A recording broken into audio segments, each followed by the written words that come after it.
back to the Anime Review channel. Today we're going to review the Dead Air Armament Sandman-S. I want to start off by showing you just how much shorter this is than the Sandman-L, which I have already done a review on. If you want to see that review, just click the link at the bottom left hand of your screen and it'll open it up in a new window. Alright, the Sandman-S is significantly shorter than its bigger brother, the L, at 6.8 inches. It's the same diameter at 1.5 inches and weighs 17.3 ounces. The Baffle Stack is still full circumference welded stellite, and the tube and QD mount is 17.4 heat treated stainless. It is still caliber rated up to 300 Win Mag, and they got a noise reduction of 30 at the muzzle and 34 at the shooter's ear with a 20-inch barrel 308. Cerakoted tube, nitrided mount, and the warranty is lifetime. This one comes in at $1,049 retail. Street prices, as usual, will be a little lower. Disassembly of the rear mount on the Sandman-S is a very straightforward and toolless process.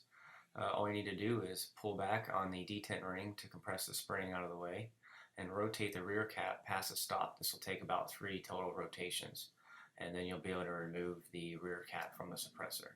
They will be coming out with different mounts later on down the road. I suspect that's why they made it toolless and easy. Other than that, general maintenance of your suppressor, you shouldn't need to take this apart very often, as rifle cans don't get that dirty. To reverse the process, it's pretty simple. Just throw on the spring and then the detent ring, making sure that the lugs on the detent are facing outwards so they can interface with the corresponding lug on the rear cap.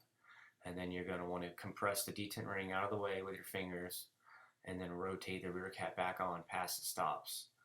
This process, again, will take about 3 total rotations to ensure that the rear cap is fully assembled and ready to be mounted on your firearm. And speaking of mounting on your firearm, I'm going to give you an up-close look of the mount that does ship with each suppressor. As of right now, it ships with a muzzle brake device in the threading of your choice. And it is nice to see that Dead Air Armament does include a shim kit, so you don't have to go track one down. You can properly time the exhaust ports on your muzzle brake. And if you are unfamiliar with that process, as you see here, Dead Air does have detailed installation instructions. Now, as far as the muzzle brake is concerned, I do like this, and if you live in a state where you cannot own a suppressor, you might want to take a look at purchasing the muzzle brake itself. It did a tremendous job of taming the muzzle climb on full auto 300 blackout and 5.56, and as well as the bolt action 308.